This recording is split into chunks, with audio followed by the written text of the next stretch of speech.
Si on prend en compte les différences d'horaires hein, et dans les différents pays qui sont avec nous, c'est un plaisir pour moi de vous donner la bienvenue à ce séminaire web sur les compétences des travailleurs de la santé qui sont involucrés dans la réponse aux désastres.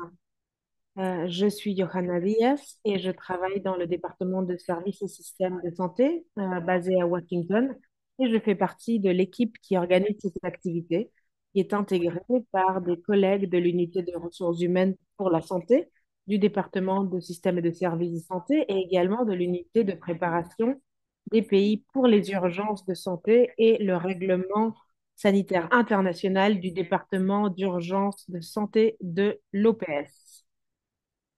Je voudrais vous dire que nous avons des services d'interprétariat simultané pour les 4 langues officielles. Nous allons partager ici quelques indications pour que vous puissiez faire votre changement et sélectionner la langue de votre préférence.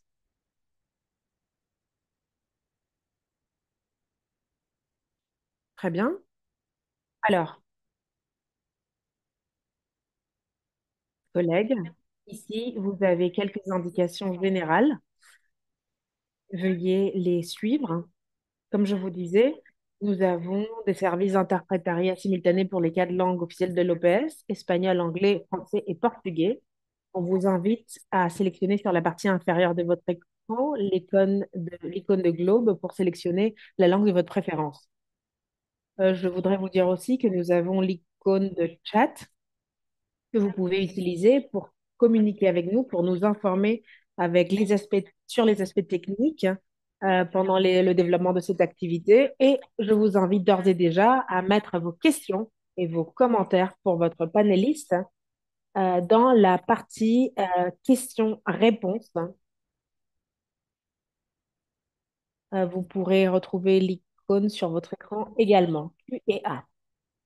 Pour nous, un véritable plaisir de commencer avec cette séance et de vous dire que nous avons la participation de représentants du ministère de la Santé, d'institutions académiques liées à la formation de ressources humaines pour la santé, réseaux académiques, associations professionnelles et différentes organisations qui forment et qui agissent dans le domaine des urgences et aussi un groupe important de professionnels qui sont intéressés par ce sujet. Et je voudrais donner de la reconnaissance et donner la bienvenue à nos spécialistes et à nos panélistes qui nous honorent avec leur présence aujourd'hui. Donc, maintenant, nous allons cesser de partager cet écran et je vais avoir le plaisir de commencer avec le contenu technique de cette séance. Collègues, le personnel de la santé a un rôle fondamental dans la gestion, dans la réponse des désastres et d'urgence, puisqu'il travaille avec les communautés en étroite collaboration et donc très près des potentiels événements. Les professionnels de la santé sont des travailleurs de première ligne en conditions stables et encore davantage lors de situations d'urgence et de crise, en fournissant des services dans des environnements préhospitaliers et hospitaliers. Et donc, une gestion appropriée de la réponse aux urgences requiert que la force de travail de santé dispose des compétences adéquates. Et donc, l'objectif de ce séminaire est de présenter la proposition de compétences essentielles pour les travailleurs de la santé qui sont impliqués dans la réponse aux gestions et aux urgences qui a été développée par l'OPS et identifier les pas à suivre, les prochains pas à suivre pour sa mise en place. Alors, pour commencer avec notre ordre du jour, je voudrais inviter Dr Benjamin Puerta, chef de l'unité de ressources humaines pour la santé du département du système et des services, basé à Washington, pour qu'il puisse inaugurer cette activité. Dr Puertas, c'est à vous. Merci beaucoup. En premier lieu, je voudrais saluer tous les intervenants, tous les panélistes qui ont accepté de faire partie de ce webinaire aujourd'hui. C'est pour nous un plaisir de vous compter parmi nous. Et je voudrais aussi saluer les 130 collègues et plus qui sont toujours en train de se joindre à ce webinaire de l'Organisation panaméricaine de la santé. Il y a peu, L'OPS et en particulier l'unité que je dirige, qui est l'unité de ressources humaines pour la santé, a publié le rapport Force de travail sanitaire pour les Amériques. C'est un effort unique en son genre. C'est la première publication de ce genre que l'OPS publie et qui comporte des données de tous les pays de la région présentées comme profil ainsi qu'une analyse régionale. Peut-être que l'élément le plus central de cette publication est l'analyse sur la densité du personnel de santé euh, dans, dans les Amériques. Et on, on est parti de regarder le verre à moitié plein, qui est la quantité de pays qui ont atteint et qui ont surpassé l'objectif des 44,5 par 10 000 habitants. Et ce sont d'excellentes nouvelles. Cependant, il existe un nombre important de pays, qui sont 14 pays de notre région, qui n'ont pas atteint ce seuil et où nous avons des brèches très importantes en termes de ressources humaines pour la santé qui doivent être identifiées, qui doivent être résolues, ainsi que les pays qui sont arrivés à ce seuil, mais où la distribution des personnels n'est pas équitable. Et donc, nous avons un défi. Et lorsque nous parlions de la gestion de la réponse aux urgences et aux désastres, nous savons que l'axe central de travail à ce niveau du territoire est le personnel de santé qui travaille dans les communautés et qui donc est proche des potentiels événements qui peuvent avoir lieu. Nous parlons de personnel de première ligne qui doit faire face aux situations d'urgence et aux crises et qui donc a besoin d'avoir les compétences appropriées pour une réponse appropriée.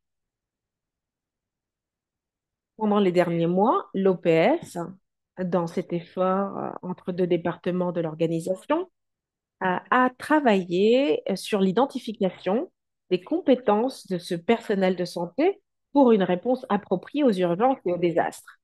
Aujourd'hui, nous vous présentons ces propositions, nous établissons cet espace de dialogue avec nos panélistes, avec vous-même, amis et amis qui participaient à ce séminaire, à ce webinaire, pour que nous ayons cette sensibilité, pour que nous sachions quelle est la situation du personnel de santé, mais aussi combien nous sommes préparés face à la réponse au désastre.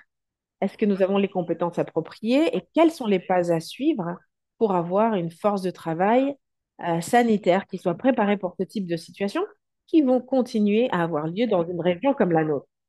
Et donc, avec ceci, je veux donner la bienvenue. Je veux vous donner la bienvenue à vous tous. Nous sommes presque 150 participants et nous allons sûrement passer au-delà des 150, au-delà du seuil des 150 dans les minutes suivantes. Et donc, bienvenue.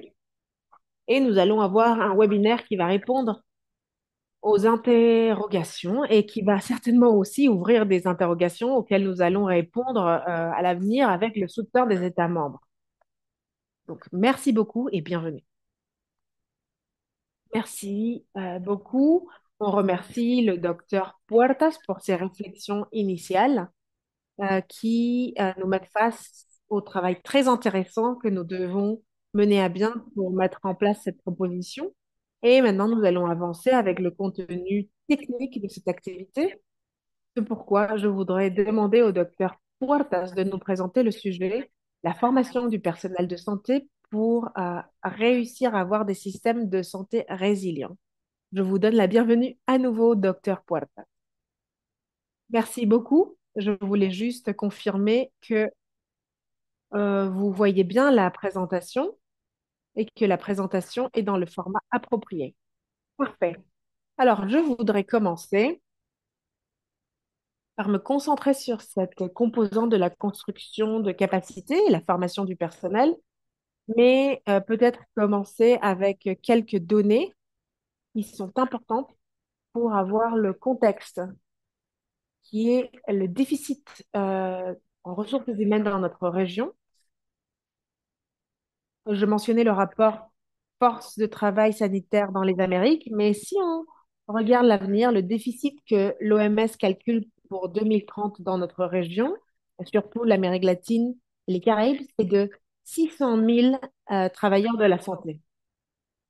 Mais d'après d'autres analyses, le déficit pourrait arriver aux 2 millions pour 2030. Et il est important d'avoir ici au clair que la brèche la plus importante est en termes d'infirmières et de sages-femmes.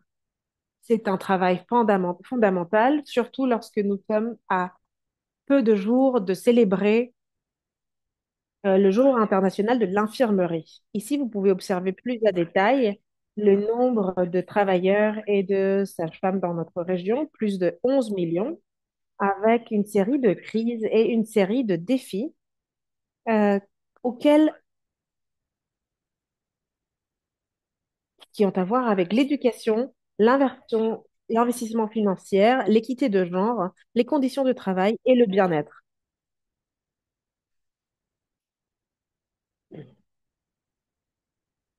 Et on voit qu'il y a une grande hétérogénéité en termes de diplômés de médecine et d'infirmerie, qui sont les données que nous partageons aujourd'hui.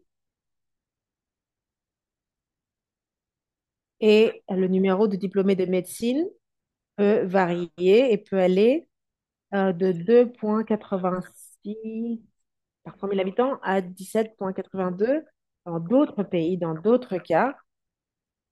Ici, on compare le Panama et le Costa Rica.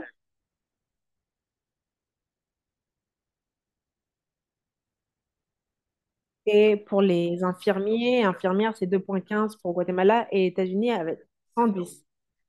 Donc, notre région est extrêmement hétérogène et nous voyons ceci reflété dans le nombre d'écoles, médecine, infirmerie.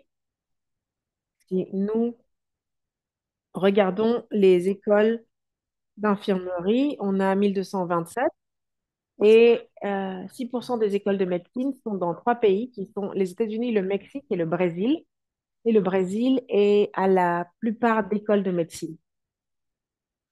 Mais il faut aussi faire en face sur un point qui est que les nouvelles écoles de médecine sont surtout privées. Et ça, c'est un élément qui doit être considéré pour les analyses futures.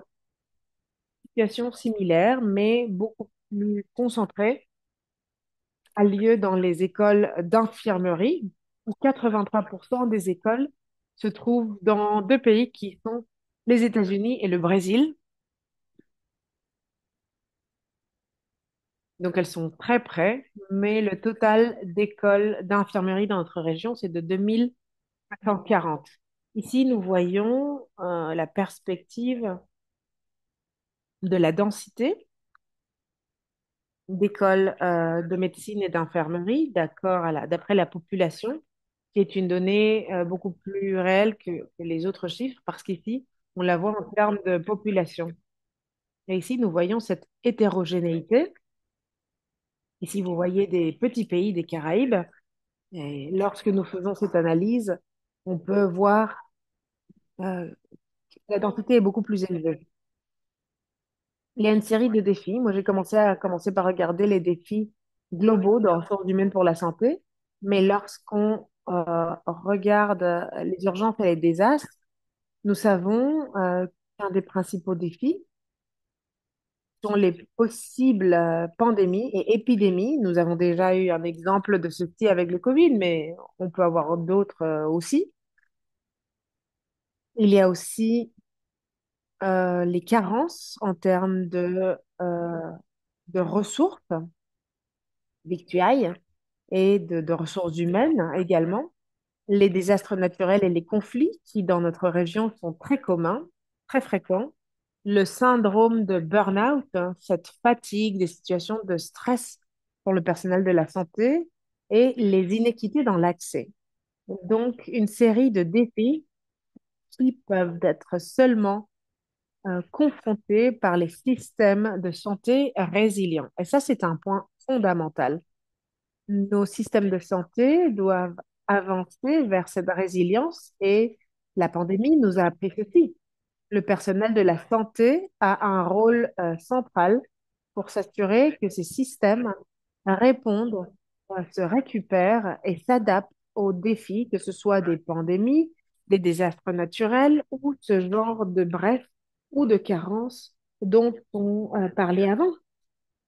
Ici, vous pouvez voir l'importance d'avoir des systèmes résilients pour protéger la vie des personnes en cas d'urgence, en cas de crise globale, et l'importance des investissements dans la formation et la construction de capacités. Et donc, la formation du personnel de la santé, la construction de capacités doivent être autour de renforcer ce niveau de préparation avec des connaissances et avec des compétences qui assureront la réponse rapide face aux urgences en assurant la continuité des soins.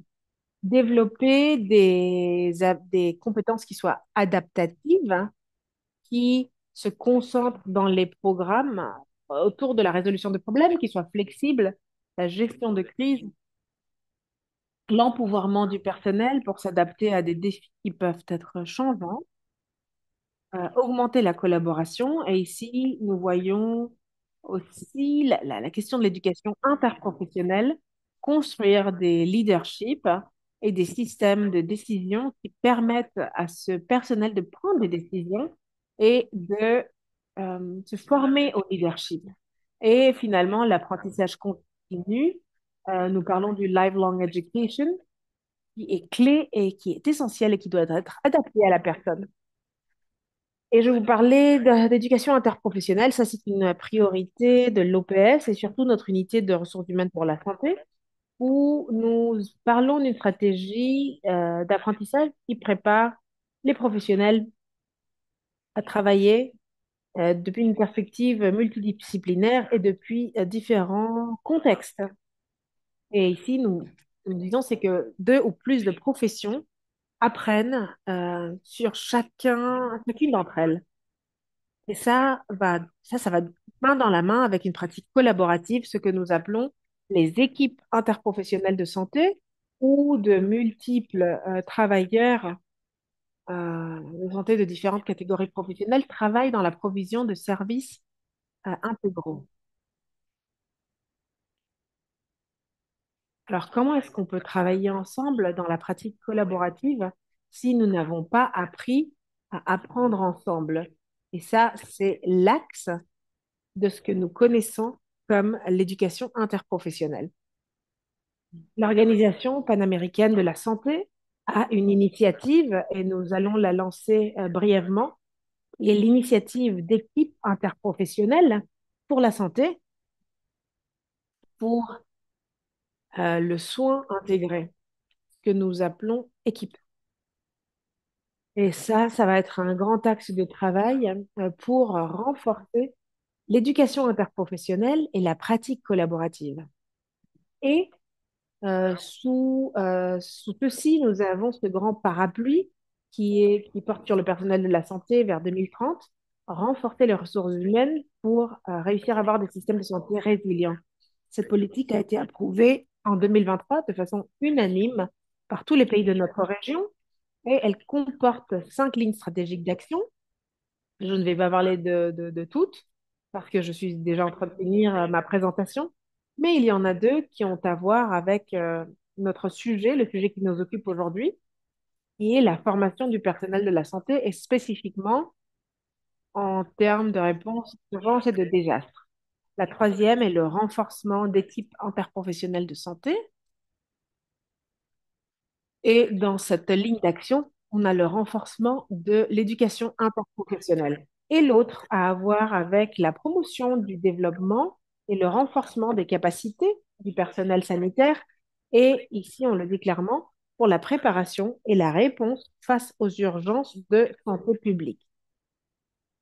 Donc pour nous, il est absolument visible et il est absolument encadré, c'est absolument encadré dans le travail de l'organisation, d'avancer conjointement avec les États membres pour renforcer ses capacités dans ces pays de notre chère région. Et pour conclure, nous voulons vous inviter pour que nous visitiez sur notre site web. Voici le code QR et ici, vous allez trouver une quantité d'informations beaucoup plus détaillé. Vous allez trouver ces profils de pays avec les données spécifiques. Ceci va vous permettre d'avoir une vision beaucoup plus claire de comment vont les ressources humaines de la santé et la force travail dans notre région.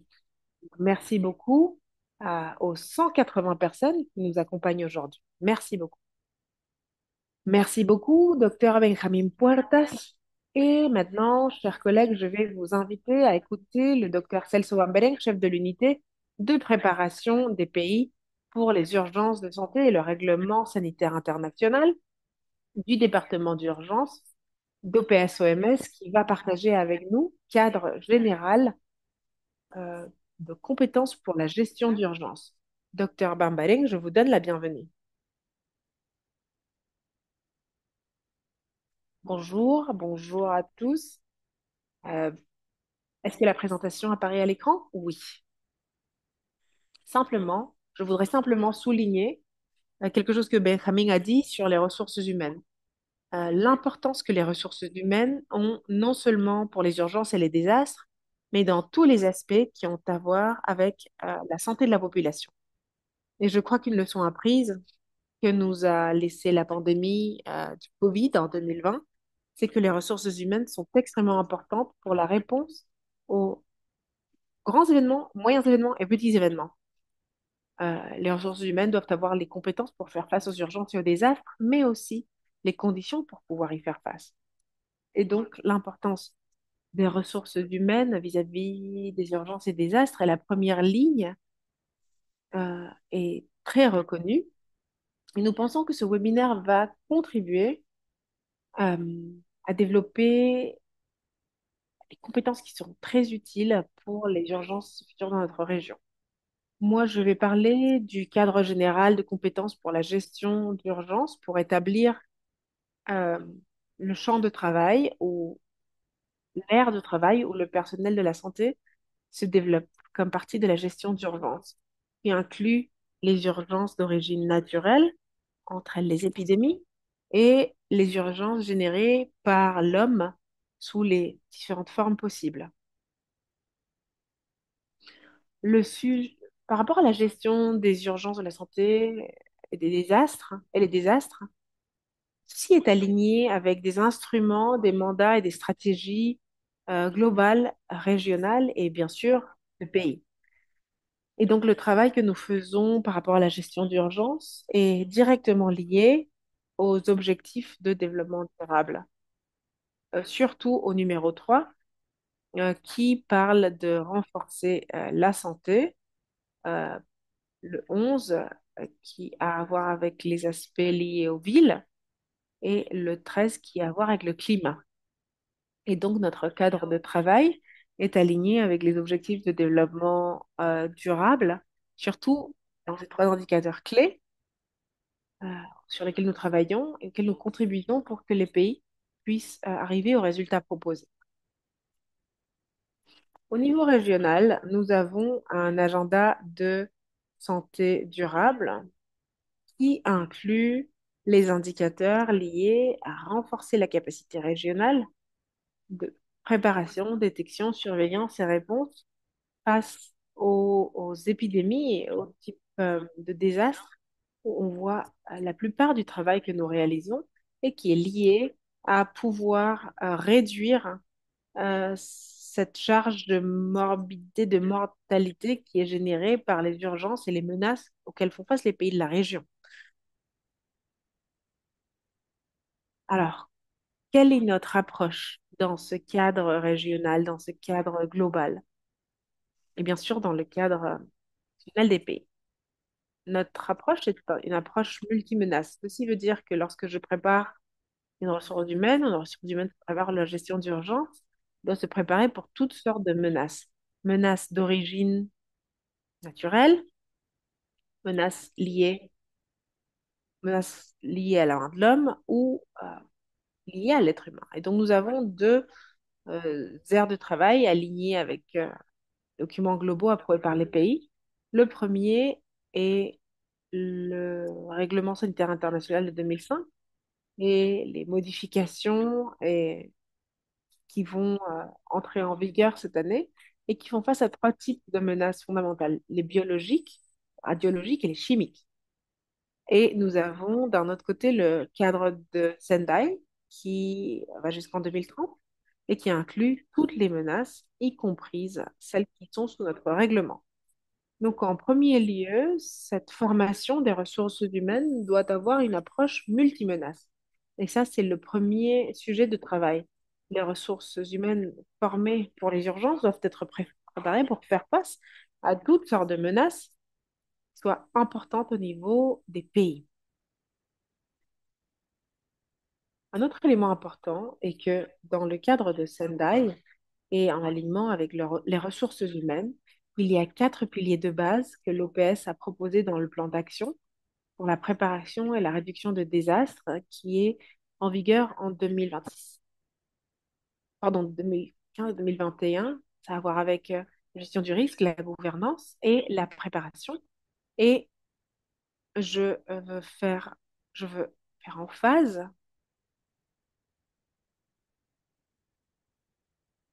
Je suis désolée, nous ne recevons plus de son.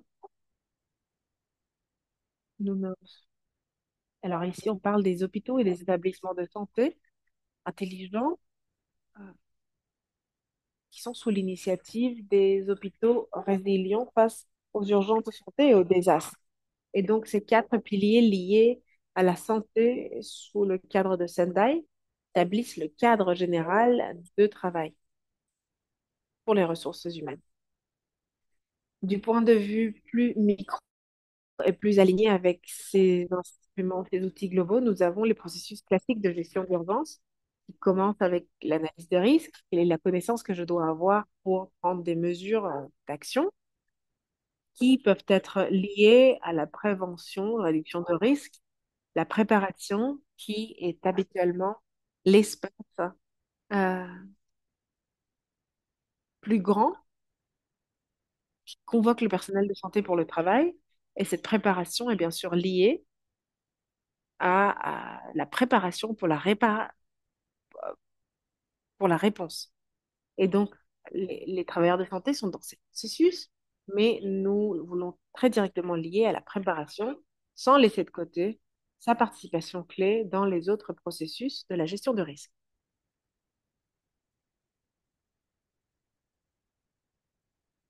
Si on se concentre sur les préparatifs, qui est le domaine naturel du personnel de la santé, je voulais juste rappeler la définition et je crois que c'est important parce que ça contient des éléments qui nous aident à définir clairement le rôle du personnel, la connaissance, les capacités et les systèmes d'organisation. Et donc, cette préparation du personnel de santé requiert des connaissances, requiert des capacités, requiert des compétences euh, pour gérer les différents éléments de réponse aux urgences que nous allons donner. Et ceci fait partie d'un système d'organisation préétabli, un système national, sous-national, focal, d'un réseau intégré de services de santé, d'un établissement de santé. La finalité est de nous préparer pour pouvoir répondre et nous récupérer. Et donc la préparation à avoir avec la réponse et la récupération aussi rapide que possible de l'impact d'une communauté, d'un pays, d'une région, comme partie d'une urgence.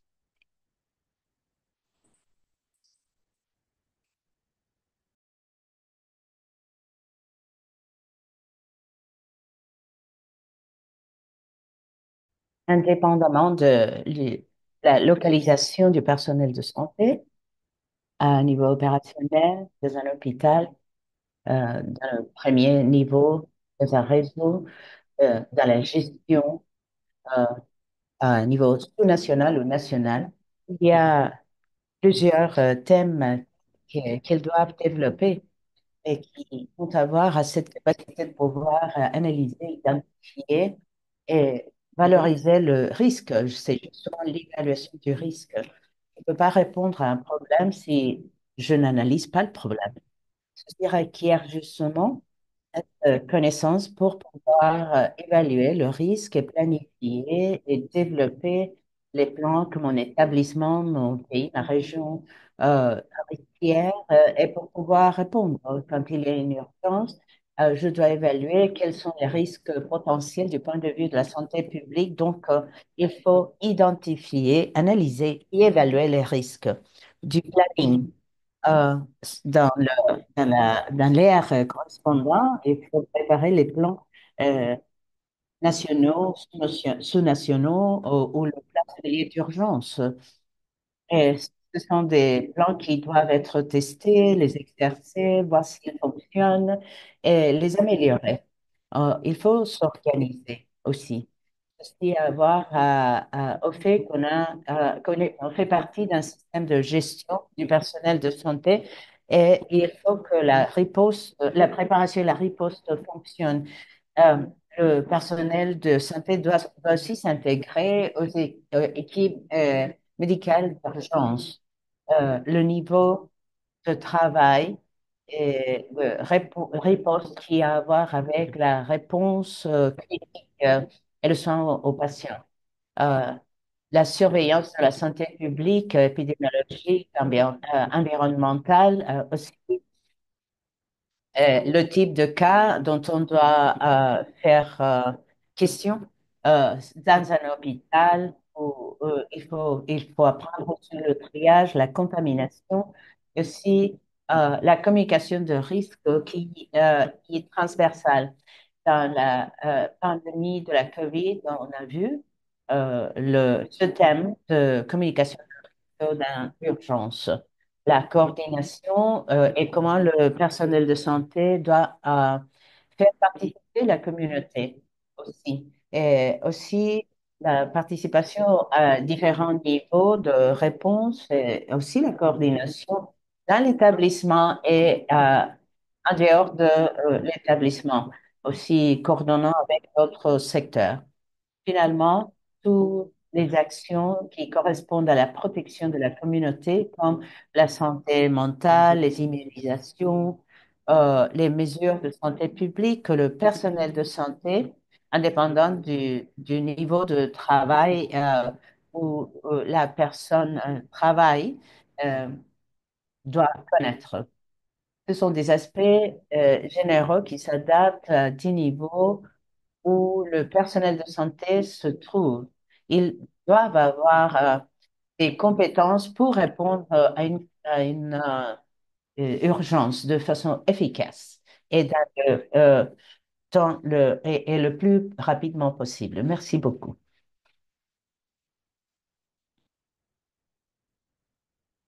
Merci beaucoup, docteur Bambarène. On vous remercie le cadre général des compétences pour la gestion d'urgence. Et il est spécialement important. Il faut se préparer et on a déjà la référence de comment tout le personnel de santé doit être prêt pour la riposte dans les rôles dont on requiert. Nous avons maintenant le panel qui s'appelle Capacité des travailleurs de santé pour faire face aux urgences et désastres. Rogelio Pissi va modérer ce panel. Le docteur Pissi est le doyen de médecine de l'Université de Cordoba. Il est président de l'Association latino-américaine des Caraïbes des facultés et des écoles de médecine à la FEM et il est directeur de la maîtrise de santé publique dans l'Université de Cordoba. Il va être le modérateur de ce panel et on va passer la parole au docteur Pixi.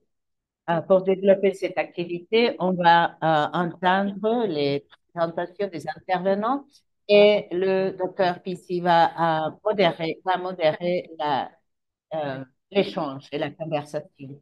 Et aussi les questions de notre audience. Donc, il faut mettre vos questions et commentaires dans la section des questions et réponses pour qu'elles puissent être répondues. Euh, la première présentation est par le Dr. Roberta Ladenheim. Elle est spécialisée en médecine et avec une maîtrise sur des professionnels de la santé. Elle est directrice de l'hôpital italien de l'Université de Buenos Aires. Roberta est très expérimentée dans des questions académiques, la recherche, et elle participe dans des réseaux internationaux de l'éducation fondée sur des compétences. Elle va parler sur les compétences essentielles des travailleurs de santé pour faire face aux urgences et désastres. Docteur Ladenheim, vous avez la parole. Merci beaucoup, Johanna. Bon après-midi, bonjour tout le monde. Et je suis très contente de pouvoir participer dans cet espace si important. Euh, Ma présentation complémente les présentations de mes collègues et ici, j'insiste sur la mise en marche des compétences essentielles des travailleurs de la santé par faire face aux urgences et désastres et comme ça répondre d'une façon efficace dans notre région. Seulement pour parler de la relevance, nous savons que notre région a des menaces complexes et récurrentes qui requièrent le renforcement de la préparation, la réponse et la résilience des systèmes de santé. Il faut donc atteindre la formation, le développement des compétences et la maintenance des compétences tout au long de leur vie pour répondre à ces défis. Spécifiquement, quand on parle l'éducation fondée sur des compétences, on parle d'un modèle. Je vais faire une petite révision historique qui commence avec la description de l'Organisation mondiale de la santé vis-à-vis le besoin d'aligner la façon de formation des professionnels dans nos communautés. Après le 2000, on renforce ce schéma dans les différents pays et régions. En 2005, on a incorporé un concept qui est très utile pour faire cette démarche opérationnelle. Ça a à voir à ne pas penser seulement aux compétences des personnes, leurs caractéristiques, euh, connaissances et habiletés, mais aussi la pratique professionnelle dans des contextes réels. Et à partir de 2022, on a un cadre mondial des compétences pour la couverture universelle de la santé qui nous parle de ce que les professionnels ont besoin pour pouvoir couvrir la santé de façon universelle. Le document initial de l'OMS parlait déjà de ce qu'on parle aujourd'hui. Je vous invite à penser ça parce qu'il y a beaucoup d'années depuis ça, mais il y a des défis qui sont encore là et on n'a pas pu préparer nos professionnels dans cette éducation fondée sur les compétences. Depuis les origines, on parle de que la formation doit être alignée avec les besoins de la population à cause de la responsabilité qu'on a. Et nos expériences éducationnelles doivent être organisées de telle façon qu'ils puissent résoudre des problèmes réels. Et il faut évaluer les professionnels dans leur contexte réel. Et il faut savoir ce que les travailleurs de la santé peuvent vraiment faire. C'est dans ce cadre mondial des compétences organisé par l'OMS que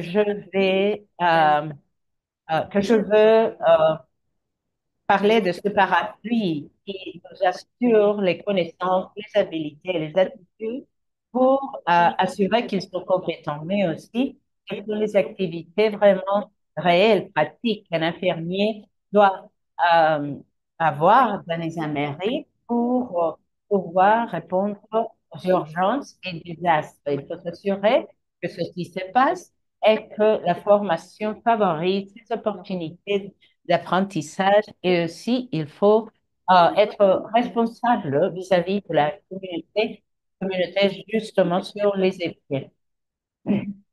Maintenant, je voudrais vous inviter à penser dans quelle mesure on forme aujourd'hui dans les universités nos professionnels de la santé dans une pratique centrée aux personnes. Dans quel moment de la formation est-ce qu'ils prise des décisions? Se communique dans une équipe professionnelle. Collaborer dans une équipe interprofessionnelle en évaluant le comportement professionnel dans une pratique fondée sur l'évidence. Il faut s'assurer que tous les domaines de la compétence à être développés.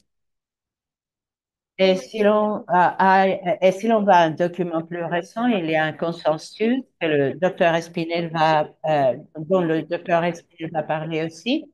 Euh, nous, euh, nous avons besoin du monitoring, détection rapide, des alertes aux parties prenantes, la communication efficace, le leadership et coordination, la préparation et organisation, la mise en marche des services de santé, l'évaluation et justement, et le développement des plans de récupération. Il faut savoir si on forme ces professionnels dans toute cette compétence clé pour un problème de santé euh, qu'on puisse faire face, auquel on puisse faire face. Euh, on m'a invité à parler sur la mise en marche des compétences essentielles des travailleurs de la santé pour faire face aux urgences et désastres. Et ici, on a des défis à trois niveaux. La force de travail à niveau mondial, la force de travail dans notre région. On a vu de l'information très importante au début. Euh, et ceci ne se passe seulement en Amérique, mais partout dans le monde. On a des défis pour mettre en marche des compétences fondées sur des compétences.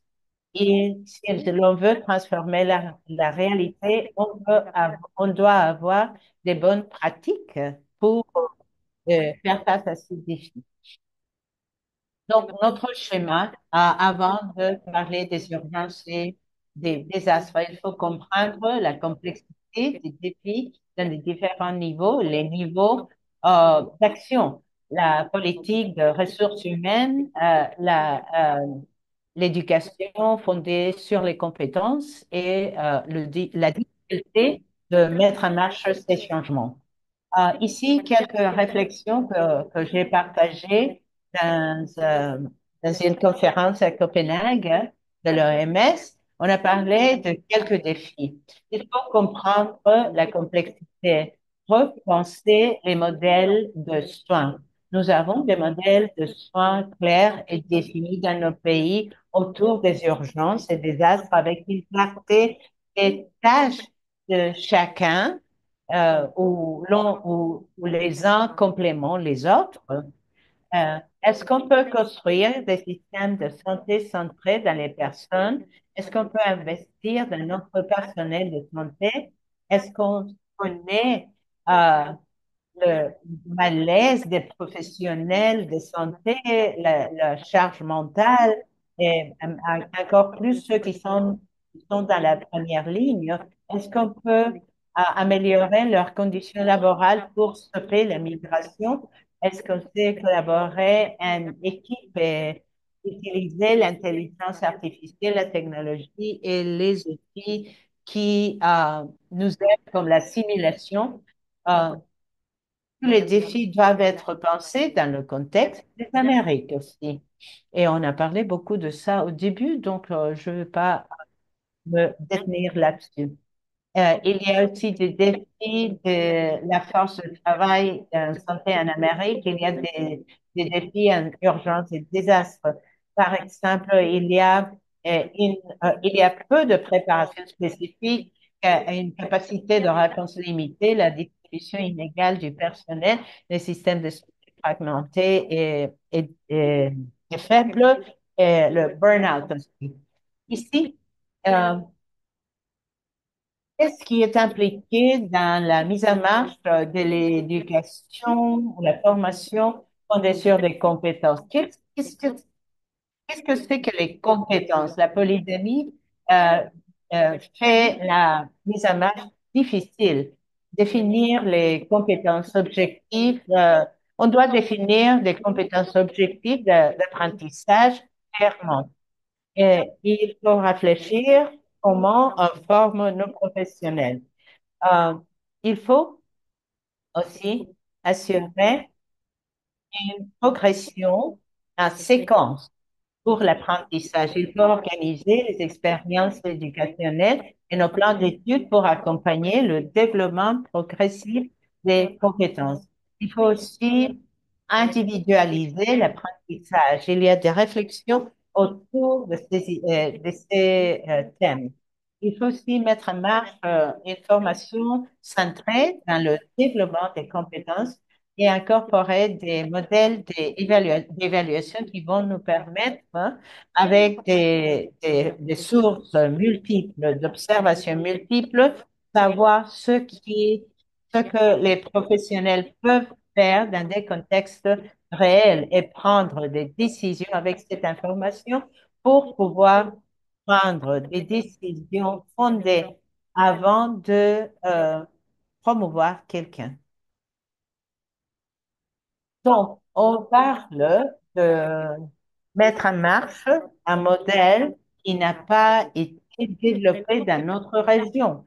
Donc, il faut se demander, est-ce que ce modèle est adaptable à notre contexte? Est-ce qu'on a les conditions politiques, institutionnelles et culturelles pour faire de l'éducation fondée sur des compétences? Les professeurs, les élèves, ceux qui prennent les décisions, les régulateurs, les institutions d'accréditation sont préparées à ça. Est-ce qu'on a du leadership, des ressources, de la structure et de la formation des professeurs et de la gestion éducationnelle pour le faire? Quel est l'impact social de ceci aussi? Donc, à ce qui a à voir avec le premier thème, dans quelle mesure y a-t-il un accord régional sur les résultats d'apprentissage en urgence et désastre? Il faut trouver du consensus. Et ça, pour les différents professionnels d'une équipe de santé qui agissent dans un moment déterminé. Et dans quelle mesure nos cadres régulatoires d'assurance de la qualité incluent ces objectifs? Les standards d'accréditation requièrent ou invitent les universités à incorporer ces contenus. Une opinion sur ce consensus. Est-ce que le consensus doit être élaboré avec des compétences, des domaines, des sous-compétences, des activités professionnelles? Quelles sont les implications pour mettre tout ça en marche? Est-ce que nous avons des profils clairement différenciés? Est-ce qu'on a une articulation entre les cycles de formation? Est-ce qu'il y a un modèle de soins défini où les compétences des divers membres de l'équipe de santé se complémentent?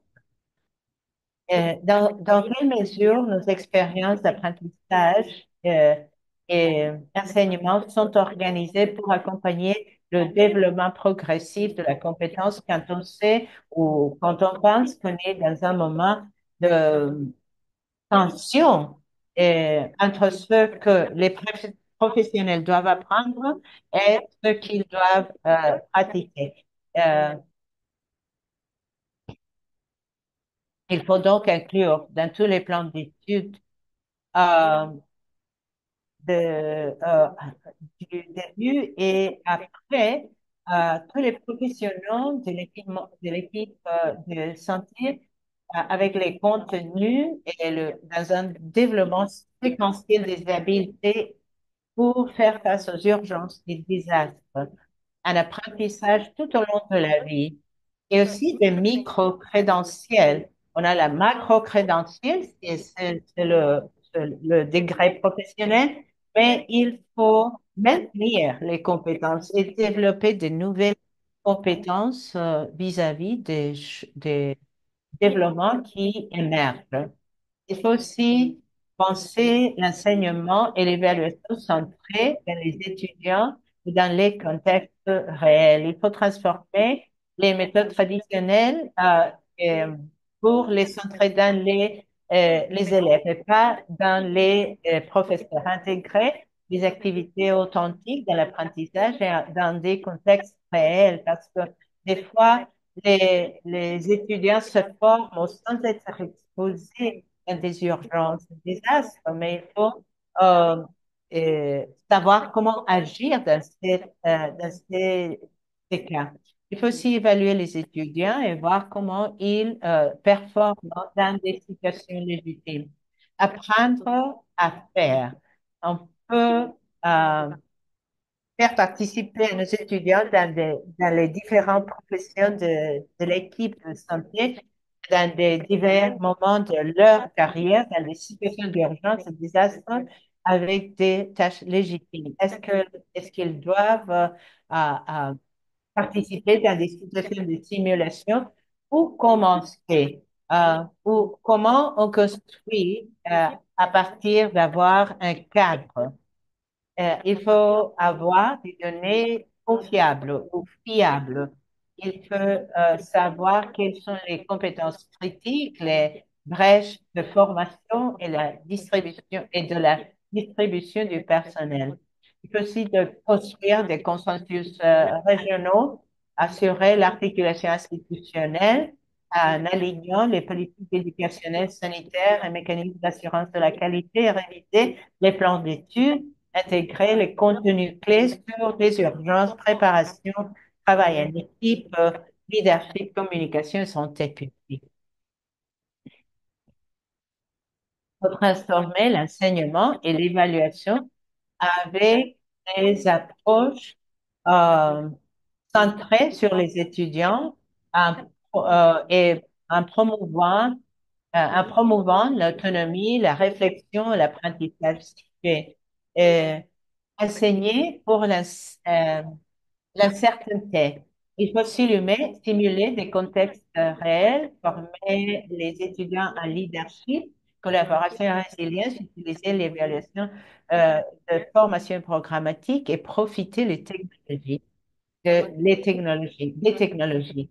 Euh, Comment soutenir la transformation en soignant les professeurs et les étudiants, en renforçant les réseaux de collaboration régionale, en investissant dans la formation des professeurs alignés à ce professeur et son rôle et garantir l'inclusion et l'équité aussi, en assurant qu'aucun territoire ni collectif professionnel soit laissé derrière. Je finis avec ça. Merci beaucoup pour le temps. Excusez-moi les interprètes pour parler si vite. Merci beaucoup. On remercie Roberta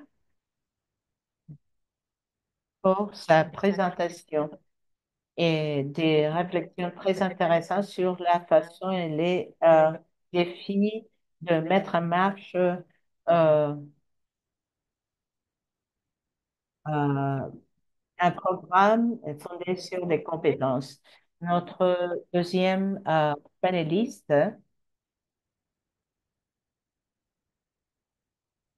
est la professeure Patricia Paglini, soyez la bienvenue. Elle est vice-doyenne et secrétaire académique des sciences, de la faculté des sciences médicales à Córdoba, Argentina. Elle va parler sur le développement des compétences comme objectif central de l'apprentissage, expérience de la faculté de médecine de l'Université nationale de Córdoba.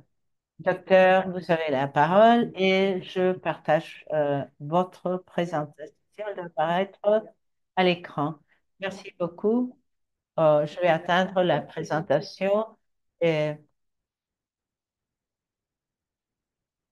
on va présenter quelques exemples. Et je ne crois pas qu'on puisse répondre euh, et la plus grande partie des réponses que Roberta a mentionnées. Ce sont des préoccupations que nous avons en Argentine. et nous avons un consensus sur le besoin ou les nécessités et le profil de nos étudiants, mais nous n'avons pas de consensus régional. Euh, Peut-être notre contribution, c'est euh, vous montrer tout ce qu'on apprend, appris après la COVID et qu'il fallait s'adapter à des innovations. Comme vous le savez, avec l'augmentation de l'intensité, la fréquence des urgences et des désastres qui affectent la santé, il faut adapter nos plans d'études. Et comme Roberta l'a dit, il faut avoir les élèves participer dans des activités et qui génèrent de nouvelles situations. Dans le cadre mondial des compétences et résultats pour la couverture universelle en santé du 2022, et établit que l'éducation fondée en compétences va permettre d'avancer dans la transformation de l'éducation et la formation du secteur sanitaire et dans la politique sur le personnel de santé pour 2030. Hein. Euh, on établit le renforcement des ressources humaines en santé pour atteindre des systèmes de santé résilients. Euh, on a ici le cadre de l'importance à niveau mondial de l'adaptation des plans d'études à ces besoins. Donc, les compétences pour faire face aux urgences et désastres impliquent, comme Roberta a dit, euh, une approche éducationnelle où l'apprentissage ne se mesure pas seulement en termes d'heures de classe ou d'examen, mais dans des compétences vraiment euh, euh,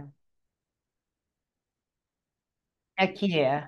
Et on valorise ça avec des connaissances et attitudes que l'étudiant doit démontrer. Et il doit démontrer, ou il ou elle doit démontrer que il ou elle l'a appris, pas sur les patients, mais dans des simulations. J'espère qu'on puisse voir la présentation sur l'écran. Je peux continuer, si vous voulez.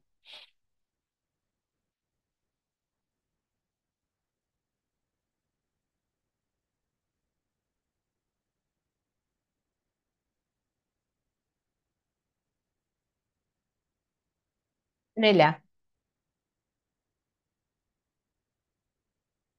Quelle est l'implication de valoriser ou approcher les compétences?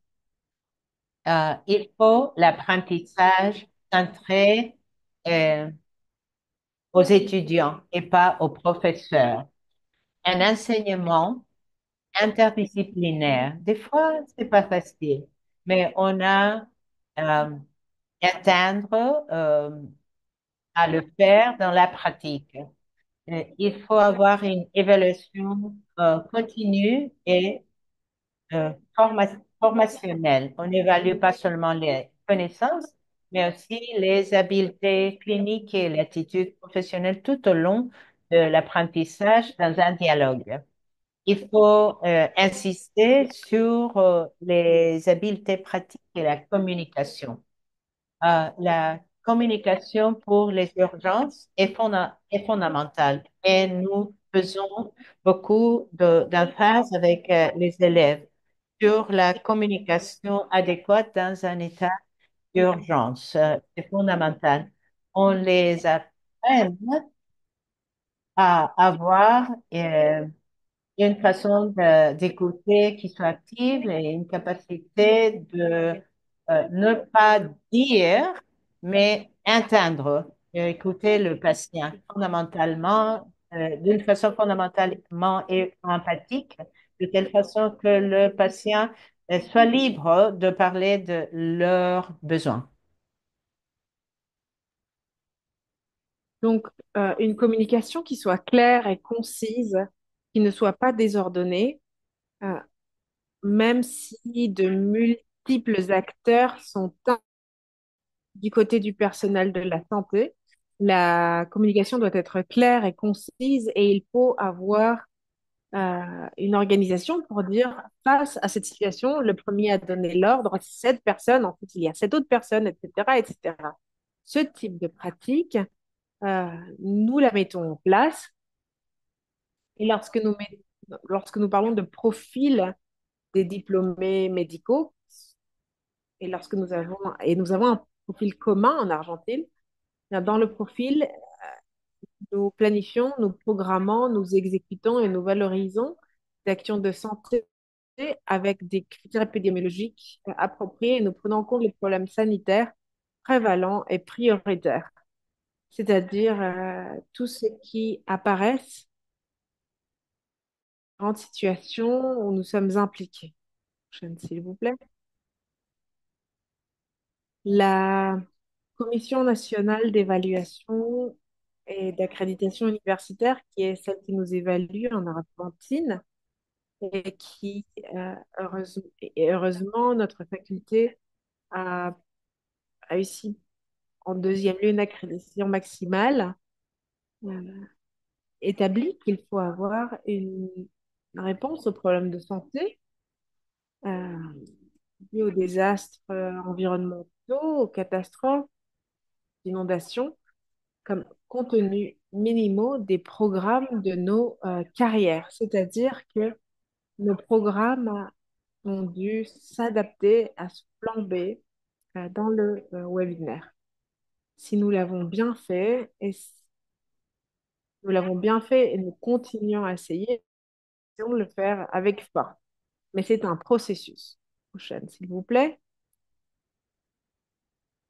Nous allons prendre comme exemple le plan d'études de notre carrière, qui est la faculté de sciences médicales de l'Université nationale de Cordoba, en le liant au domaine et aux compétences proposées par l'Organisation panaméricaine de la santé dans le document de février de 2025. Dans la prochaine, j'ai introduit dans les différentes aires de vous dire que notre programme d'études est planifié par secteur, par domaine, et je vous ai montré les différents lieux où on parle des différents domaines qui sont présents dans le document 2025. Prochaine, s'il vous plaît.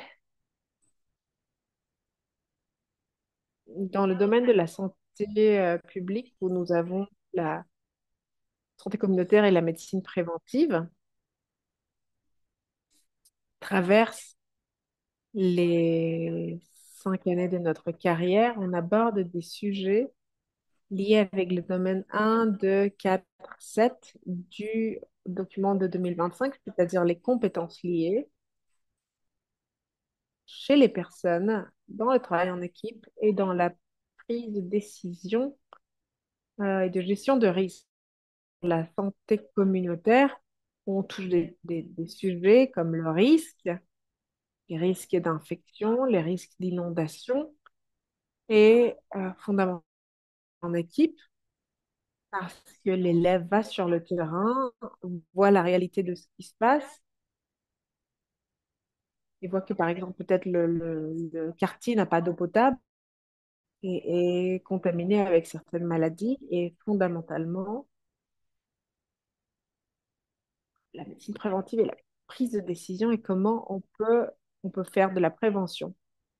Dans tout notre plan d'études, essaye d'apprendre aux élèves et la prévention plutôt que de soigner. Dans le domaine de la médecine, fondamentalement, nous attaquons le domaine 7, qui est la gestion du risque, et on parle d'exacerbation de maladies cardiovasculaires, euh, produites de la chaleur, de la pollution, les personnes vulnérables comme les enfants et comme les personnes âgées. Dans le domaine de la femme et de l'enfant, nous essayons également de nous attaquer et de nous impliquer dans le domaine 7, qui est la gestion de risque. Et ici, on parle de la chaleur extrême, de la déshydratation, de la gastroentérite face à la vulnérabilité des mères et des enfants. Dans le domaine des sciences sociales du comportement, nous accordons beaucoup d'importance au domaine 1 qui est centré sur les personnes et au sujet communication et au sujet comportement des personnes, c'est-à-dire l'élève va communication va être fondamentale. La relation médecin-patient, lorsqu'ils sont dans un moment extrême de situation, c'est-à-dire parce qu'il y a une pandémie, parce qu'il y a un choc, comme nous l'avons eu dans notre province, des incendies, des inondations, il faut avoir un fort comportement centré sur les personnes et une communication très claire. La pharmacologie, euh, on souligne la pratique basée sur les évidences pour prendre des décisions vis-à-vis des médicaments et des gestions de risque. Et la médecine légale et la toxicologie, où le comportement humain et la gestion liée à tous les sujets de situation sont fortement touchés. Suivant, s'il vous plaît. L'infectologie qui a à voir avec la gestion de risque. Ici, on parle d'infections parasites, à des bactéries, des champignons, suivi d'indicateurs de surveillance, d'acteurs de risque, pour insister sur tout ce qui est prévention et la structure et l'action corporelle. On parle de la pratique, mais sur l'évidence. Ici, on utilise une grande partie de tout ce qui est l'information bibliographique pour pouvoir se donner d'abord les facteurs de risque qui génèrent la chaleur extrême, la déshydratation, les risques importants comme les sources d'eau qui peuvent générer de grandes modifications dans la santé de la population. Et maintenant, je vais m'arrêter dans la pratique finale parce que la pratique finale obligatoire, sur la dernière année de notre carrière, ici, on essaye d'aborder tous les domaines qui ont été euh, abordés en 2025.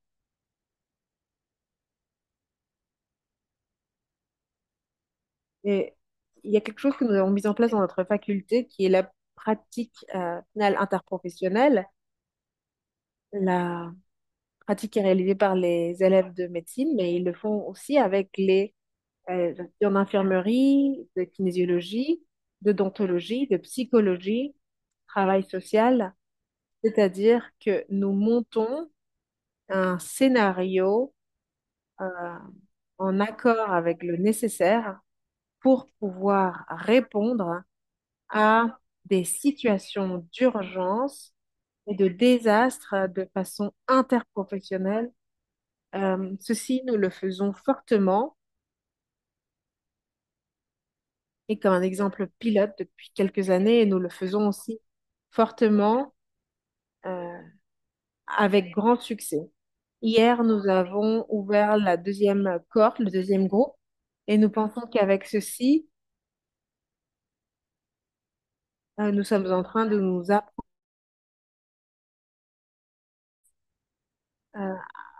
plus clair à ces besoins. Et ces modules optatifs, nous avons plus de 100 par an et ils abordent des thèmes émergents des différents moments. Par exemple, le Covid a été un moment central, le dengue a été un autre moment central, la santé sexuelle et reproductive qui est un autre sujet d'urgence la grossesse adolescente, qui est un autre sujet à aborder, etc., etc. Nous n'avons pas les modules optatifs. Ils ne- Tous les élèves ne le font pas. Nos élèves ont l'obligation de faire quatre et ils choisissent. Dans la prochaine diapositive, et nous, nous avons les compétences que nous voulons que nos étudiants acquièrent à travers les simulateurs. Nous avons un hôpital de 400 mètres carrés qui s'appelle professeur Dr Hugo Ojuri. Et en plus, euh, nos professeurs dispersés dans différents points parce que notre faculté est très grande, mais ils ont des simulateurs avec lesquels ils peuvent pratiquer dans les différents lieux. Et comme la docteure Roberta a dit,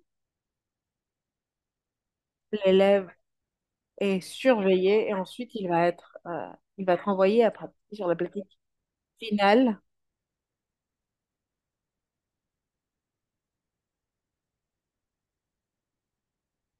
Et il va faire face à la réalité avec le patient.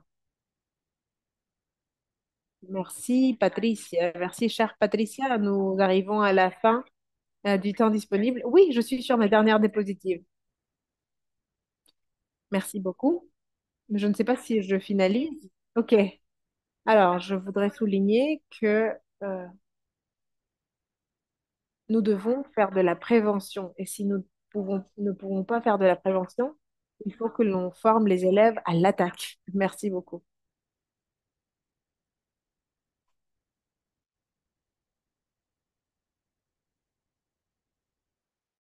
Merci beaucoup.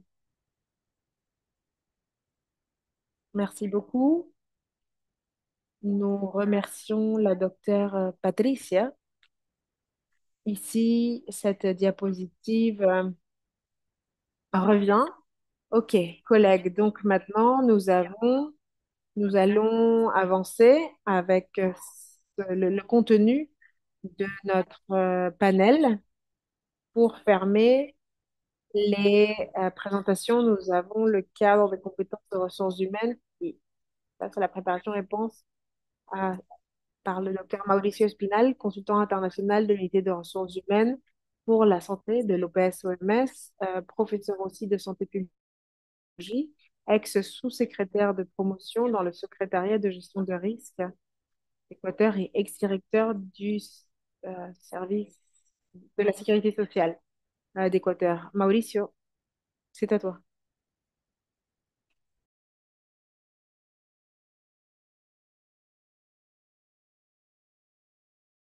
On t'entend pas? Ah, OK. Merci, Giovanna. Je suis très content d'avoir eu cette belle présentation qui nous amène au moment final de quelque chose que Roberta a dit très clairement. Il est fondamental dans le processus de construction d'une formation par compétence d'avoir des objectifs très clairs.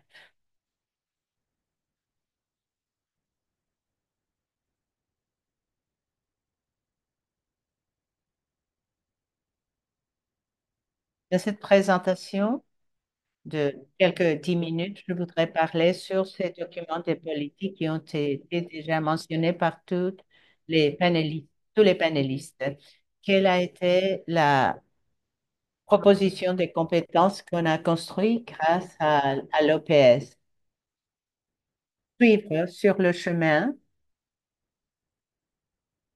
de donner les étudiants un guide, une base pour débattre sur le thème.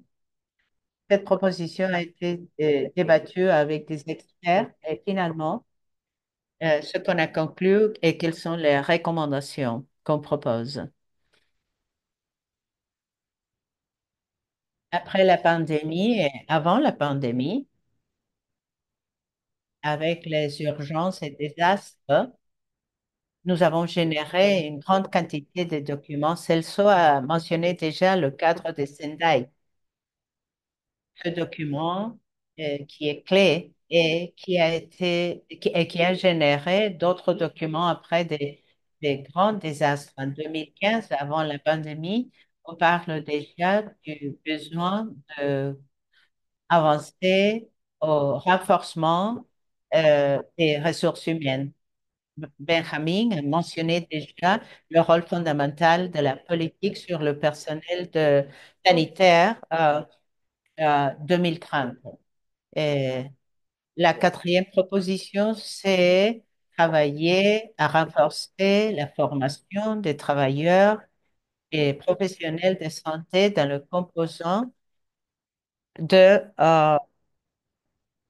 ou autour des urgences et désastres. Nous avons beaucoup de documents liés aux urgences. On voit ici, par exemple, l'index de préparation, c'est-à-dire comment mesurer la préparation quand on fait face aux désastres et aux urgences. Et aussi le champ, le domaine d'épidémiologie, il est très important dans les urgences et les désastres et aussi le composant de la formation dans les compétences pour la couverture sanitaire universelle qui était l'axe du travail de cette proposition. Et bien sûr, la construction des systèmes de santé résilients. Ici, nous avons plusieurs documents de politique. Il y en a beaucoup d'autres. Donc, il faut se demander comment toute cette production de documentation, des politiques, des guides est, est reflétée dans la réalité de la construction des capacités.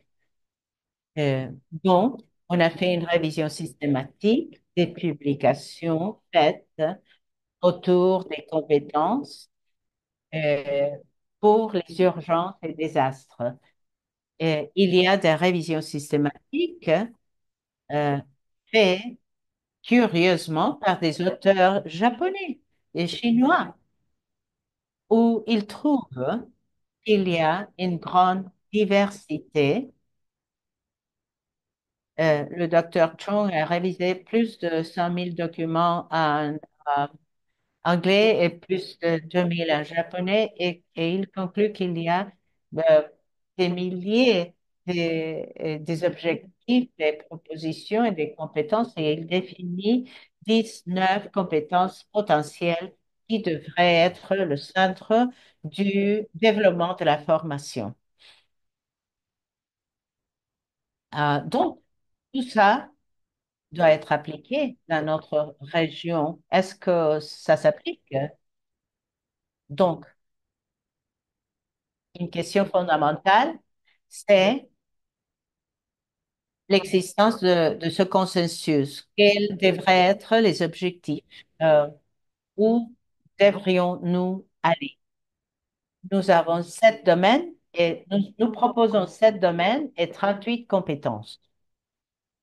J'ai bien aimé l'exercice fait par Patricia de comparer ces 7 domaines et ces compétences avec euh, l'action et la planification de sa faculté. Ces 7 domaines incluent des éléments liés euh, au principe de soins avec des fonctions essentielles de la santé publique, de communication et relations personnelles et internationales et la gestion des urgences euh, sur le lieu.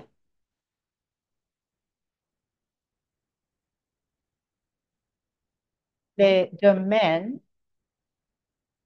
si l'on a un document si important qui a été mentionné par les professeurs qui ont présenté avant, qui est le document sur les compétences pour la couverture universelle de santé. On a utilisé justement ce document pour l'utiliser dans le cadre des urgences et désastres. Là, on parle du domaine 7, où l'on inclut des compétences liées à la gestion des risques, coordination et planification, surveillance et hôpitaux. Je vous invite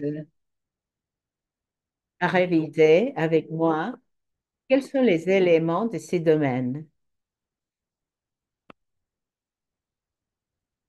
c'est-à-dire l'exercice fait par Patricia. Je voudrais commenter que cette proposition a été faite en face de plus d'une douzaine d'experts en urgence et désastres de toute la région.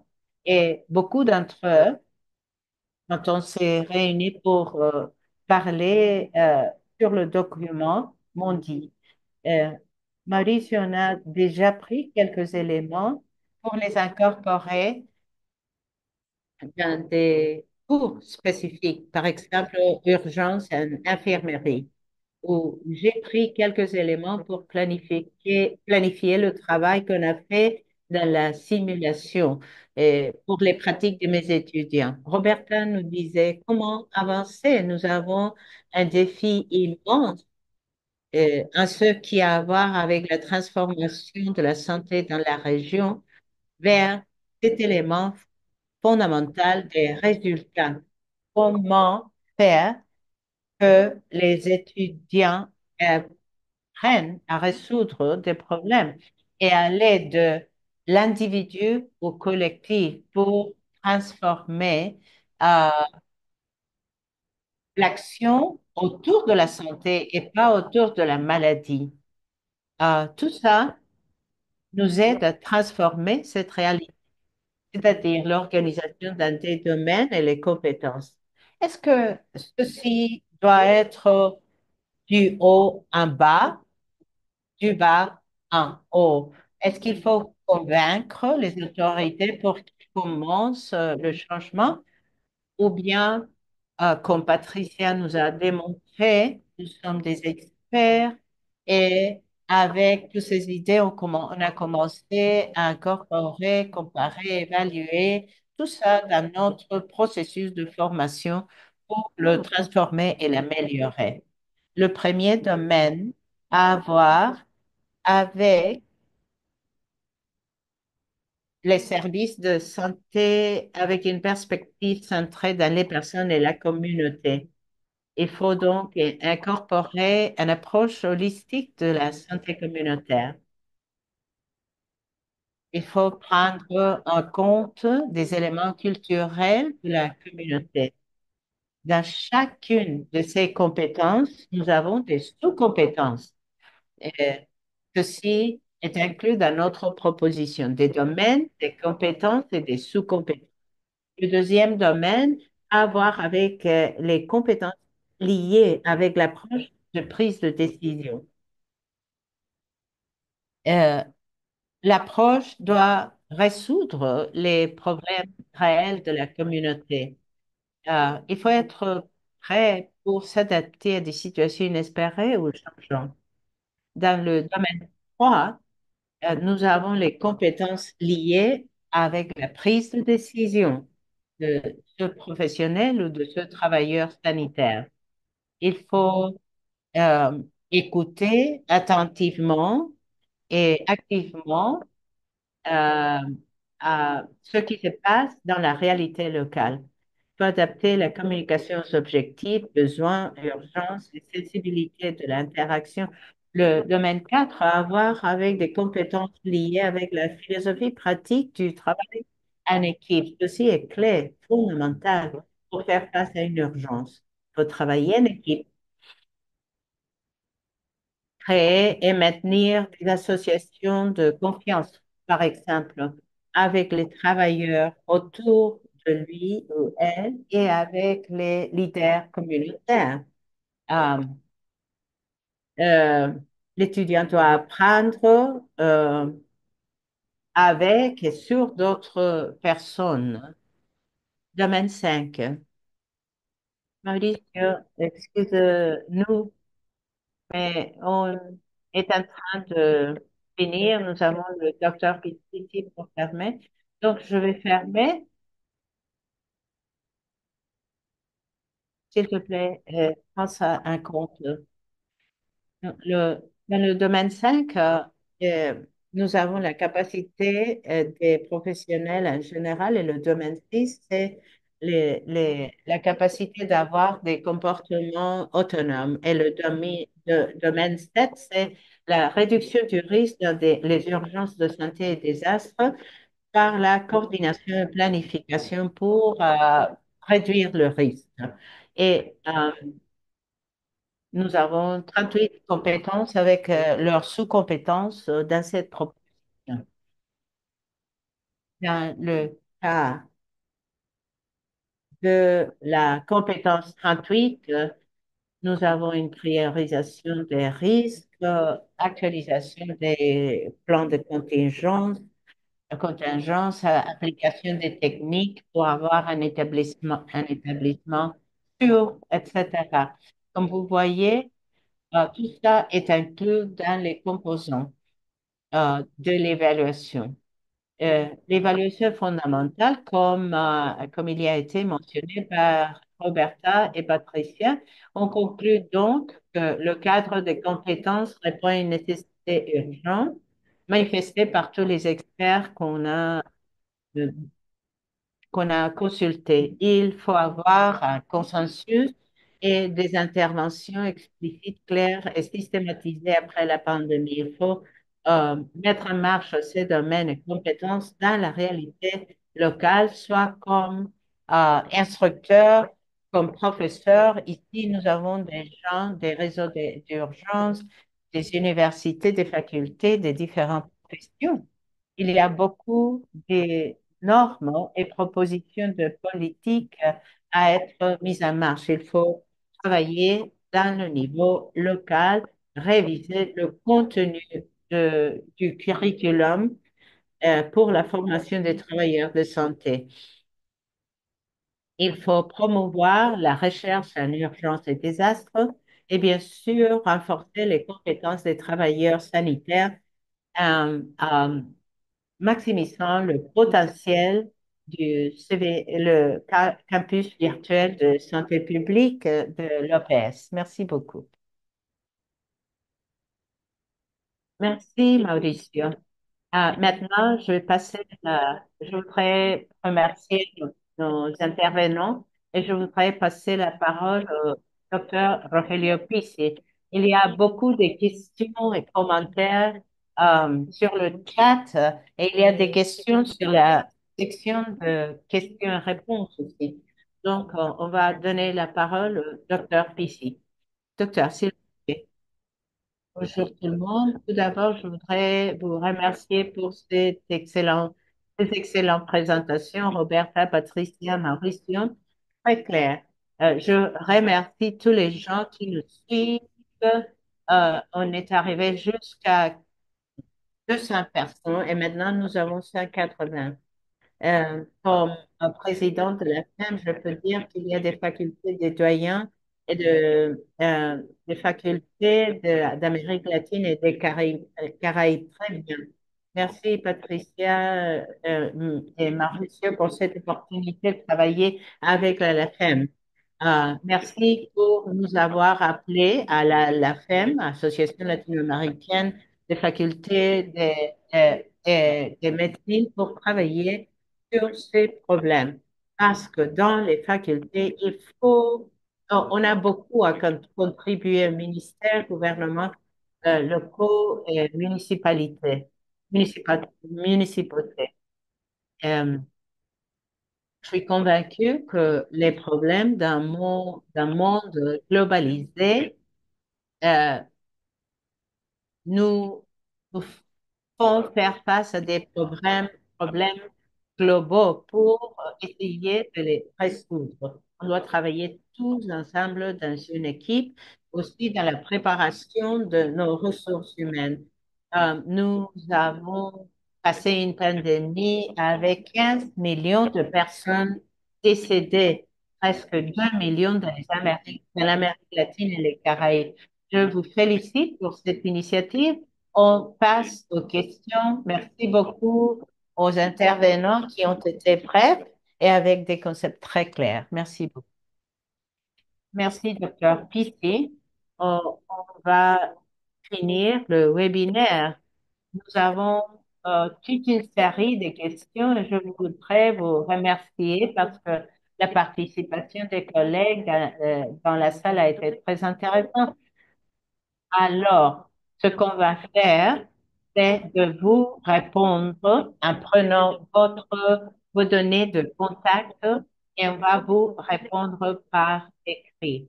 Et pour les personnes qui nous ont demandé si l'on va avoir les présentations, ça va être chargé sur notre site web. Donc, vous aurez l'opportunité d'avoir toute cette information. Merci beaucoup, docteur Fils, pour vos réflexions finales. Et on voudrait donc se trouver dans cette clôture. Je vais inviter le docteur Celso Bambaré pour qu'il ferme l'activité. Il est le chef de préparation des pays pour les urgences de santé à la HR.